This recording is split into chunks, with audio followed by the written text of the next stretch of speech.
जी, अस्सलाम वालेकुम, क्या हाल चाल है? ठीक-ठाक हैं। मैं अपने फ़ेसबुक पेज पे या यूट्यूब पे बहुत सारी वीडियोज़ जो हैं वो अपलोड करता हूँ और बहुत सारे शॉर्ट्स वीडियोज़ भी होती हैं उसमें। लेकिन लोग शायद जो है वो शॉर्ट वीडियो को थोड़ा-सा डिफ़रेंट तरीके से जो है वो देखते हैं, स्पेशली फ़ेसबुक पेज पे।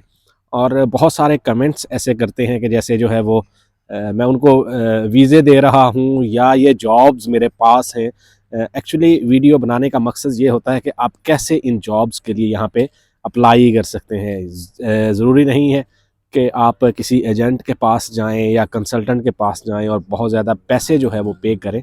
आप डायरेक्ट अगर ऐसी बहुत सारी कंपनीज़ होती हैं, जहाँ पे अगर आप डायरेक्ट अप्लाई करेंगे, तो ये बहुत सारे चांसेस होते हैं कि आपको इस तरह की जॉब्स जो हैं वो मिल सकें।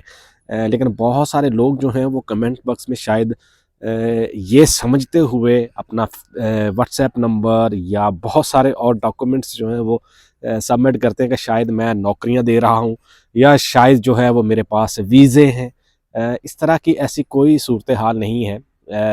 ना मैं वीज़े दे रहा हूं, ना जो है वो मेरे पास इस तरह की नौकरियां हैं, जॉब्स हैं। मैं कोशिश करता हूं कि आप लोगों को अगर ये अवेयरनेस नहीं है या ये इन्फॉर्मेशन आपके पास नहीं है कि आपने कहाँ पे जो है वो अप्लाई करना है, तो ये एक आपको प्लेटफॉर्म मिल सकता है कि यहाँ पे आपको डायरेक्ट कंपनीज़ के लिंक्स मिल सकते हैं, जो वेबसाइट हैं वहाँ पे आपने अप्लाई करना है, या जॉब डिस्क्रिप्शन किस तरह की होनी चाहिए, कहाँ पे आपको अप्लाई करना चाहिए, क्या-क्या उसकी रिक्वायरमेंट है, ये सारी चीज़ें जो हैं वो आपको इस चैनल पर या वीडियो में जो है वो मिल सकती हैं।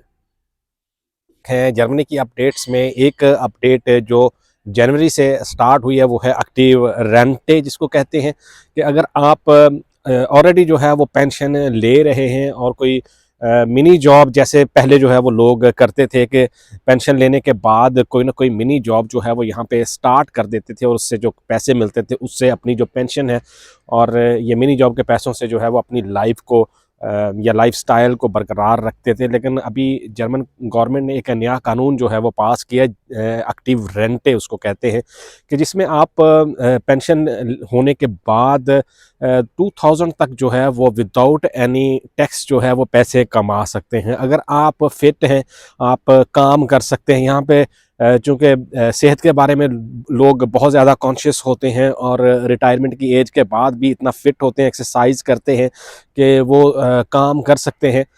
तो ऐसे लोगों को मोटिवेट करने के लिए जर्मन गवर्नमेंट ने ये कानून बनाया था कि अगर वो पेंशन के बाद भी जॉब स्टार्ट रखते हैं और 2000 यूरो तक जो है वो विदाउट एनी टैक्स कमा सकते हैं। बहुत सारे लोगों के लिए ये एक अच्छी खुशखबरी है, जो यहाँ पे पेंशन के बाद सोच रहे थे कि पता नहीं जो है वो गुजारा कैसे होगा, क्योंकि पेंशन जो है वो इतनी मिलती नहीं है, इनफ नहीं होती कि आप अपने जो लाइफस्टाइल है जॉब के दौरान उसको बरकरार रख सकें। इवन देन कि अगर आपका पार्टनर जो है वो भी काम कर रहा हो, फिर भी जो है वो ये बड़ा मुश्किल होता है कि यहाँ पे पेंशन लेने के बाद गुजारा करें। तो इसमें गवर्नमेंट जो है वो उसको दो फ़ायदे होंगे। एक तो जो तजर्बेकार बंदे हैं, एक्सपीरियंस्ड किसी भी डिपार्टमेंट में, वो अगर जॉब को कैरी करते हैं और काम करते रहते हैं तो उससे जो शॉर्टेज है वर्कर्स की वो पूरी होगी, और चूँकि वो एक्सपीरियंस्ड हैं तो बेटर जो है वो रिज़ल्ट दे सकते हैं। क्योंकि कोई भी नया बंदा अगर हाउस बिल्डिंग करने के बाद या हाउस बिल्डिंग के दौरान वहाँ पे आएगा तो उसको सिस्टम को समझने में और सारा काम समझने में थोड़ा टाइम लगता है। तो जो बंदा पहले से ऑलरेडी इतने सालों तक उस सीट पे जो है वो काम कर रहा है, अगर वही जो है वो कंटिन्यू करेगा और उसको इतनी सैलरी जो है वो दे दी जाए कि वो 2000 यूरो जो है वो विदाउट एनी टैक्स कमा सके, तो ये दोनों के लिए जो है वो बेनिफिट है। गवर्नमेंट कोशिश कर रही है, क्योंकि पेंशन जो है वो यहाँ पे एक बहुत बड़ा इशू है। बहुत सारे लोग जो हैं वो 65 के बाद जो है वो पेंशन ले लेते हैं, या मैक्सिमम जो है वो 67 तक जो है वो काम कर सकते हैं। उसके बाद उनको हर सूरत में जो है वो रिटायर होना पड़ता है, और यहाँ पे लेबर शॉर्टेज बहुत ज़्यादा है। बहुत सारे शॉर्टेज ऑक्यूपेशंस हैं यहाँ पे जहाँ पे 100 फॉट या इतनी जल्दी जो है वो इस शॉर्टेज को पूरा करना गवर्नमेंट के लिए मुमकिन नहीं है। इवन दैन के जर्मन गवर्नमेंट जो है वो डिफरेंट कैटेगरीज़ में मुख्तलिफ मुल्कों से लोगों को बुला रही है। बहुत सारे जो है वो बेनिफिट्स जो है वो ऑफ़र कर रही है, लेकिन फिर भी लैंग्वेज यहाँ पे बहुत बड़ा बैरियर है। और इसके अलावा यहाँ का जो वर्क कल्चर है वो भी लोगों के लिए इतना ज़्यादा जो है वो इफ़ेक्टिव नहीं है जो किसी दूसरे कंट्री से आना चाहते हैं। मोस्टली लोग जो है वो इंग्लिश कंट्रीज़ को प्रेफ़रेंस देते हैं कि वहाँ पे जाके जो है वो काम किया जाए अदर देन जर्मनी आके। लेकिन अभी चूँकि बहुत ज़्यादा प्रॉब्लम्स हो रही हैं लोगों को अमेरिका, कनाडा, यूके, इसके अलावा और बहुत सारे जो इंग्लिश कंट्रीज़ हैं, तो जर्मनी उनके लिए बेस्ट ऑप्शन बनती जा रही है कि यहाँ पे आके जो है वो काम स्टार्ट किया जाए। एक्टिव रेंटे जो है वो 1 जनवरी से 2026 से जो है वो स्टार्ट हो चुका है। देखते हैं कि यहाँ के जो लोग हैं किस तरह उससे फ़ायदा उठा सकते हैं और किस तरह गवर्नमेंट जो सोच रही है वो एक प्लान हो सकता है इफ़ेक्टिव या नहीं। ये तो आने वाला वक़्त बताएगा, लेकिन अभी तक जो है वो ऐसा जो कोई ऐसी रिपोर्ट्स नहीं हैं कि लोग जो हैं वो इसमें बहुत ज़्यादा जो है वो काम करने के हक़ में हैं जी, कि पेंशन लेने के बाद मिनी जॉब जो है वो एक्चुअली वीक में 2 बार आपने 9 आवर्स काम करना है। इससे ज़्यादा जो है वो कुछ नहीं होता। लेकिन अगर आप एवरीडे जो है वो वर्क पे जाएँगे और 2000 यूरो की तरफ जाएँगे, तो डेफ़िनेटली आपको फ़िट रहने के लिए जो है वो बहुत स्ट्रगल करनी होगी। देखते हैं आने वाला वक़्त जो है वो क्या कहता है। जो लोग यहाँ पे जर्मनी में आके छोटी जॉब्स जो हैं वो करना चाहते हैं, तो उसके लिए वीज़ा एक्चुअली डायरेक्ट वीज़ा मिलना मुश्किल है। लेकिन अगर आप डिफरेंट वीज़ा कैटेगरीज़ में यहाँ पे जर्मनी में हैं, आप चांसन कार्टे पे हैं, आप ऑसबिल्डिंग वीज़ा पे हैं, या आप स्टूडेंट वीज़ा पे हैं, ये लोग जो हैं वो छोटी जॉब्स जो हैं वो कर सकते हैं। जैसे क्लीनिंग की जॉब हो गई, या किसी रेस्टोरेंट में जो है वो काम हो गया। मैकडॉनल्ड इसके लिए बेस्ट ऑप्शन है। इसके अलावा यहाँ पे सुपरमार्केट्स हैं, वहाँ पे जो है वो आपको काम मिल सकता है। एज़ अ मिनी जॉबर जो है वो आप वहाँ पे काम स्टार्ट कर सकते हैं और अर्निंग कर सकते हैं। और आपको पता है कि जो चांसन कार्टे पे लोग वीज़े पे आते हैं, उनके लिए डायरेक्ट वाइट कॉलर जॉब मिलना जो है वो थोड़ा मुश्किल होता है। अगर वो छोटी जॉब से स्टार्ट करेंगे, तो इससे जो है वो उनको थोड़ी अर्निंग भी होनी शुरू हो जाएगी, और साथ में जो है वो कम्युनिटी के साथ इंटरेक्शन होगा, और इस तरह जो है वो कॉन्टैक्ट लेके वो आगे बढ़ सकते हैं।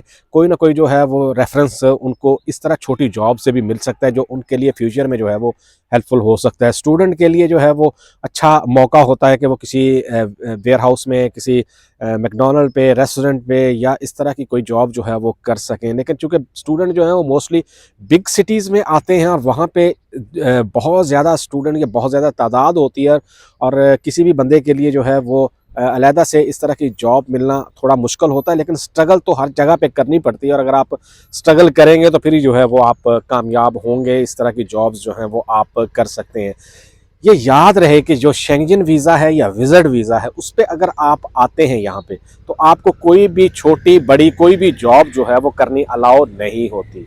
आप जॉब नहीं कर सकते, आपको ये एहतियात करनी होगी, अदरवाइज़ आपके लिए डेपोटेशन का जो है वो ख़तरा हो सकता है, आप इल्लीगल हो सकते हैं, आपको फ़ाइन हो सकता है, और दोबारा अगर आप जर्मनी या किसी यूरोपियन कंट्री के वीज़ा के लिए अप्लाई करना चाहेंगे, तो तब आपके लिए प्रॉब्लम हो सकती है। इमिग्रेशन में आपका नाम आ सकता है, और आपके लिए बहुत सारी प्रॉब्लम्स जो हैं वो हो सकती हैं। विज़िट वीज़ा या शेंगेन वीज़ा को आप किसी दूसरे वीज़ा में कन्वर्ट नहीं कर सकते। लेकिन अगर आप चांसन कार्टे पे हैं, तो उस पे आप स्टूडेंट वीज़ा में कन्वर्ट कर सकते हैं, आप आउसबिल्डिंग वीज़ा में कन्वर्ट कर सकते हैं, आप जॉब वीज़ा में कन्वर्ट कर सकते हैं। उसको स्टूडेंट हैं तो उसमें आप आउसबिल्डिंग वीज़ा पे कन्वर्ट हो सकते हैं, जॉब वीज़ा पे जो है या वर्क वीज़ा पे जो है वो कन्वर्ट हो सकते हैं। अगर आप आउसबिल्डिंग के लिए आए हैं, तो आउसबिल्डिंग वीज़ा को भी आप स्टूडेंट वीज़ा में या वर्क वीज़ा में जो है वो कन्वर्ट करवा सकते हैं। थोड़ा प्रोसेस जो है वो कॉम्प्लिकेटेड होता है, लेकिन आप इसको करवा सकते हैं। डिपेंड करता है कंपनी पे, आपकी सैलरी पे कि कितनी जो है वो आपकी सैलरी है, ऑलरेडी आपके पास कोई डिप्लोमा था वो रिकग्नाइज्ड है या नहीं है। इस तरह के बहुत सारी चीज़ें होती हैं, लेकिन इन दी एंड जो है वो आप इसको कन्वर्ट कर लेते हैं। ये कुछ लोग जो हैं वो इसके बारे में क्वेश्चन करते हैं जी, कि शेंगेन वीज़ा या विज़ा वीज़ा पे आके यहाँ पे हम अगर उसको आउसबिल्डिंग वीज़ा में कन्वर्ट कर लें तो हो सकता है या नहीं हो सकता। सबसे पहले याद रहे कि कोई भी आउसबिल्डिंग आप करेंगे, आप किसी दूसरे कंट्री से अप्लाई कर रहे हैं या यहाँ पे जर्मनी में रहते हुए अप्लाई कर रहे हैं तो आपके पास लैंग्वेज ज़रूर होनी चाहिए। ये मैटर नहीं करता कि वो कोर्स जो है वो A1 है, A2 है, B1 है या B2 है, लेकिन आपके पास लैंग्वेज का प्रूफ ज़रूर होना चाहिए कि आपके पास अगर A1 भी है और आप A2 जो है वो करना स्टार्ट कर चुके हैं, तो ये एक प्रूफ हो सकता है। बहुत कम स्कोप होता है कि आप विज़िट वीज़ा को जो है वो ऑसबिल्डिंग वीज़ा में कन्वर्ट कर सकें। मोस्ट प्रॉबेबली जो है वो आपको वापस जाना होता है, और वापस जाके फिर अगर आप वापस आएँगे तो फिर आपके लिए बेस्ट चांसेस हो सकते हैं।